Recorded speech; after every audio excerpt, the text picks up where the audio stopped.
èèyàn méjì kú lásìkò ìjà àwọn ọmọ ẹgbẹ́ òkùnkùn àtàwọn tó ń tagbó.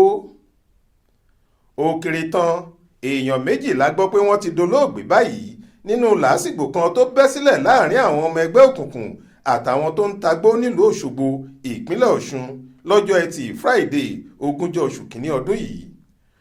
oríta òde ọ̀gá lágbègbè òkè baálẹ̀ nílùú Òṣogbo la gbọ́ pé wàhálà náà ti bẹ̀rẹ̀ lásìkò táwọn ọmọ ẹgbẹ́ òkùnkùn lọ jí ọkùnrin kan tí wọ́n ń pe orúkọ ìnagijẹ rẹ̀ ní kòkòrò tí wọ́n lóun ló ń ta egbògi olóró Indian hemp lágbègbè náà gbé.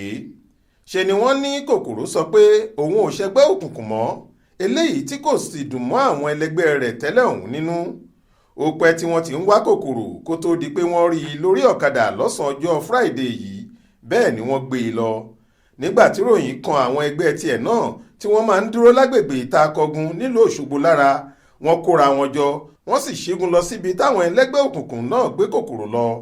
bí ìjà ṣe bẹ́ sílẹ̀ láàrin wọn nìyẹn tí ìbọn bẹ̀rẹ̀ sí í dún lákọlákọ. a gbọ́ pé àwọn ọlọ́pàá tètè dá sí wàhálà náà ṣùgbọ́n èèyàn méjì ti fara gbọ́ta wọ́n sì ti gbẹ́mìí mì. lẹ́yìn wákàtí díẹ̀ ni iná ìjà ọ̀hún tún tàn dé àwọn agbègbè bíi ìsàlẹ̀ àró àti gbáẹ̀mú níbi tí ìbọn tún ti ba àwọn méjì míì tí wọ́n ń kọjá lọ jẹ́jẹ́ wọn. àwọn èèyàn agbègbè náà ni wọ́n sì sáré gbé wọn dìgbàdìgbà lọ sọ́sibítù. nígbà tó ń fìdí ìṣẹ̀lẹ̀ ọ̀hún múlẹ̀, alukoro iléeṣẹ́ ọlọ́pàá lọ́ṣun Yẹ́misí Ọ̀pálọ́lá sọ pé èèyàn méjì ló kú níbẹ̀ táwọn jàǹdùkú ọ̀hún sì tún dojú ìjà kọ àwọn ọlọ́pàá.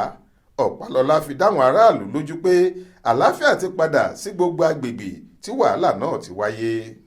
Florence Babasola ló ṣàkójọ ìròyìn yìí fún iléeṣẹ́ tẹlifíṣàn Aláròye online. Faith Adébọlá lóníròyìn.